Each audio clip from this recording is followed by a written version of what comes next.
안녕하세요. 조선과 세계를 연결하는 주간 조선 타임즈입니다. 조선 뉴스 첫 번째입니다. 해외에서 5년 일한 대가가 고작. 현대판 노예 북노동자들.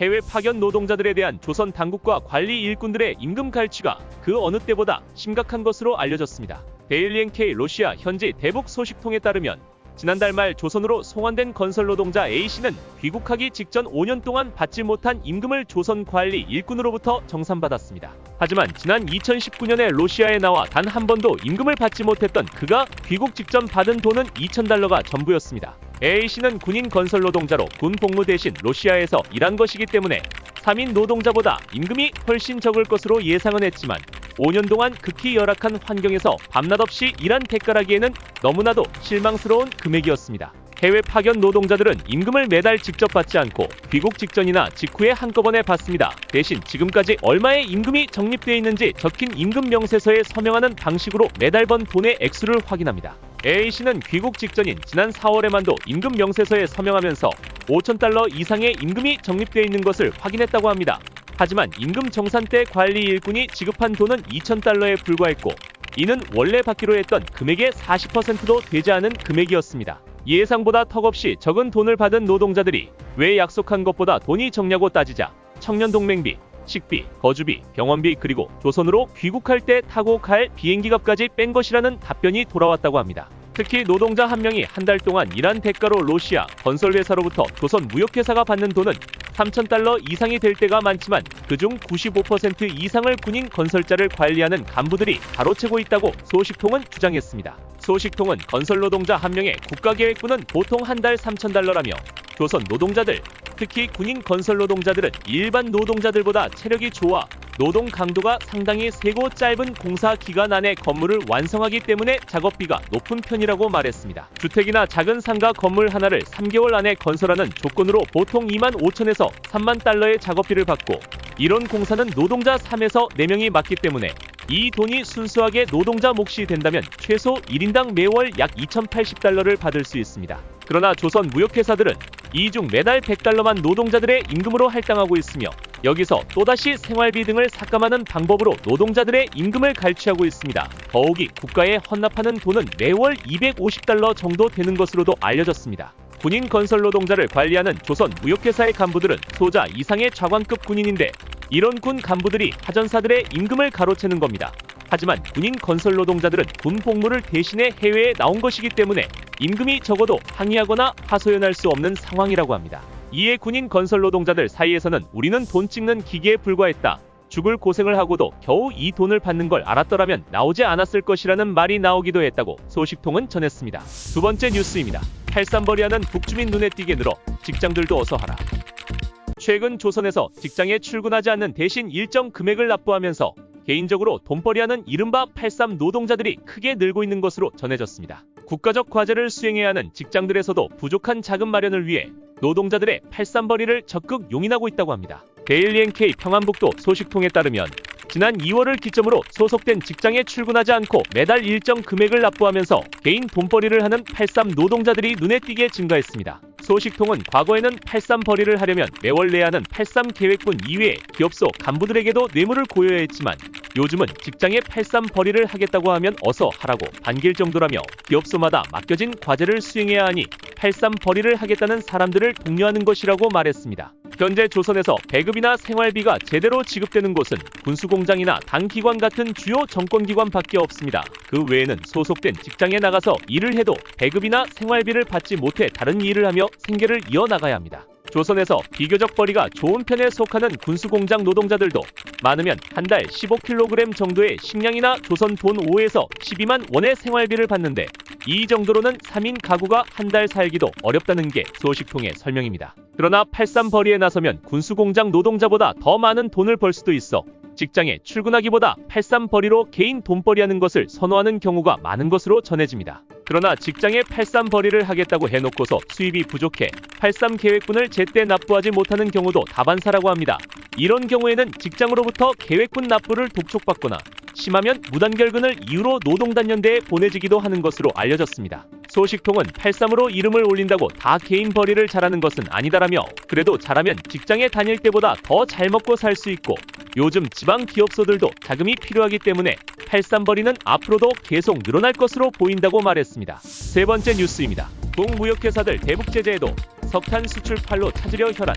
최근 지방의 무역회사들이 석탄 수출을 확대하기 위해 판로를 물색하고 있는 것으로 알려졌습니다. 데일리 NK 중국 현지 대북 소식통에 따르면 최근 조선 무역회사들과 거래하는 중국 무역업자들은 조선산 석탄 구매를 원하는 중국 사업자를 알아봐 달라는 요청을 부쩍 많이 받고 있습니다. 조선의 석탄 수출은 UN 안전보장이사회 대북 제재 결의 2371호에 의해 전면 금지돼 있지만 조선 당국은 무역이 축소된 코로나 국경 봉쇄 시기에도 석탄을 밀수출하며 외화벌이를 해왔습니다. 코로나 시기의 석탄 밀수출은 대형 무역회사가 주도적으로 진행했으나 최근에는 지방발전 2010 정책 시행 이후 지방 단위의 무역이 다소 확대되면서 지방 무역회사가 독자적으로 석탄 밀수출에 나서고 있는 것으로 보입니다. 다만 조선산 물품 밀수에 대한 중국 당국의 단속이 강화돼 석탄을 밀수하겠다고 선뜻 나서는 중국 무역업자가 많지는 않다고 합니다. 실제 조선 석탄 밀수에 나섰던 중국 무역업자 A씨는 지난 4월 해상을 통해 조선산 석탄을 중국으로 운송하다가 중국 해경에 적발돼 120만 위안에 달하는 벌금을 물었다고 합니다. 소식통은 중국 해경이 밀수 방지를 위해 신고자에게 포상금을 주겠다고 발표해 조선산 석탄 밀수 사실을 알고 있는 조선 사람이 신고하는 경우도 종종 있다며 중국에서 한번 단속에 걸리면 최소 5에서 6명의 연루자가 밝혀질 때까지 고강도 조사를 받게 된다고 말했습니다. 이렇게 중국 당국의 밀수 단속이 심해지자 중국 무역업자들은 조선 무역회사들의 자신들이 원하는 곳까지 석탄을 안전하게 운반해 달라는 조건을 제시하고 있는 것으로 전해졌습니다. 또한 과거에는 조선이 물건을 보낼 때 선금을 받는 경우가 많았지만 최근에는 중국 무역업자들의 위험 부담이 높아지면서 선금 지급 없이 거래를 마친 이후 대금을 지급하는 경우가 많아졌다는 게 소식통의 이야기입니다. 소식통은 조선산 석탄은 비교적 열량이 높고 값이 싸 중국에서도 수요가 있다며 석탄 한 톤당 400에서 450 위안에 거래하면 적어도 2배 이상의 수익을 올릴 수 있어 조선에서 안전하게 들여올 수만 있다면 이쪽에서도 거절할 이유가 없다고 말했습니다. 이런 상황에 조선 무역회사들은 석탄 구매를 원하는 사람이 있다면 어떻게든 좋은 물건을 보내겠다며 중국 무역업자들을 통해 적극적으로 판로를 찾고 있다고 합니다. 소식통은 외화를 벌어들이려면 결국 석탄처럼 돈 나가는 광물을 팔아야 하니 이런 시도는 앞으로도 계속될 것이라고 내다봤습니다.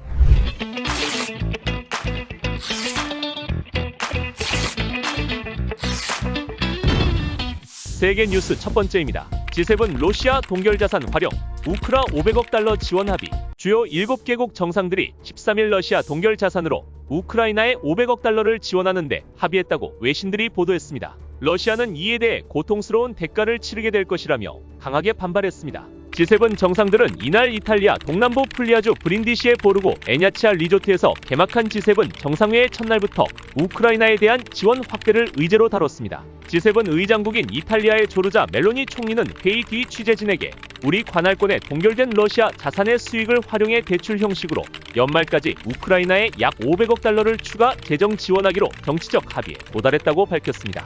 올라프 숄츠 독일 총리는 이번 합의에 대해 역사적인 조치라고 평가했습니다. 그는 우크라이나 국민에게 독립과 주권을 지키는 데 필요한 용기를 주는 매우 강력한 약속이라며 우크라이나를 지원하는 일부 국가가 재정 문제를 겪지만 푸틴 대통령이 단순히 이 상황을 이용하면 언젠가는 이 전쟁에서 승리할 것이라는 희망을 가질 수 없다는 분명한 신호라고 강조했습니다. G7 회원국, 유럽연합, 호주는 2022년 2월 러시아의 우크라이나 침공을 이유로 자국 기관들이 보관해온 러시아 중앙은행 보유유예환 2,820억 달러를 동결했습니다.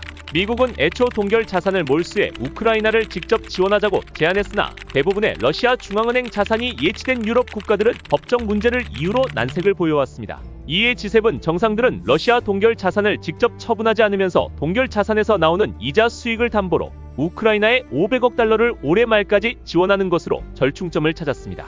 미국 행정부의 고위 관계자는 공동성명에 포함될 이번 합의는 우리가 우크라이나의 자유를 수호하는 데 지치지 않을 것이며 푸틴 러시아 대통령이 우리보다 오래 버티지 못할 것이라는 점을 보여주는 세계 주요 민주주의 국가들의 메시지라고 설명했습니다. G7의 합의에 러시아 측은 즉각 반발했습니다. 영국 일간 가디언에 따르면 마리아 자하로바 러시아 외무부 대변인은 이날 서방이 동결한 러시아 자산에서 수익을 취하려는 시도는 범죄라며 러시아 정부는 이에 대응할 것이며 이는 이후에 매우 고통스러운 일이 될 것이라고 말했습니다.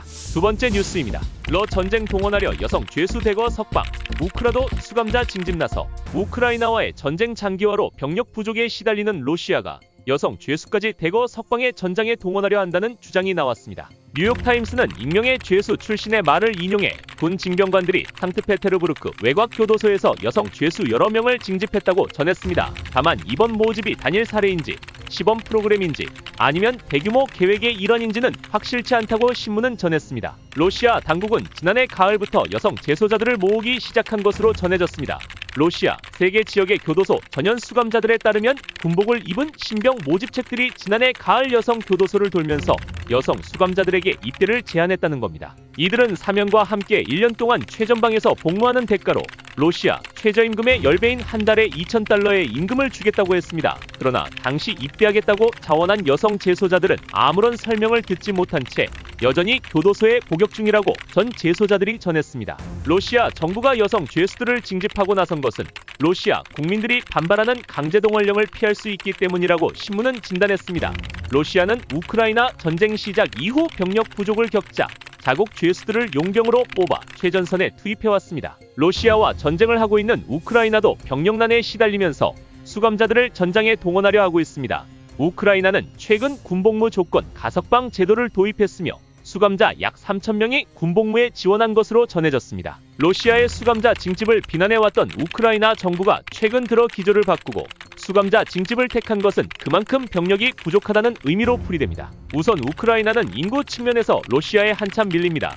우크라이나 인구는 약 3,800만 명인데 반해 러시아 인구는 1억 4,400만 명에 달합니다.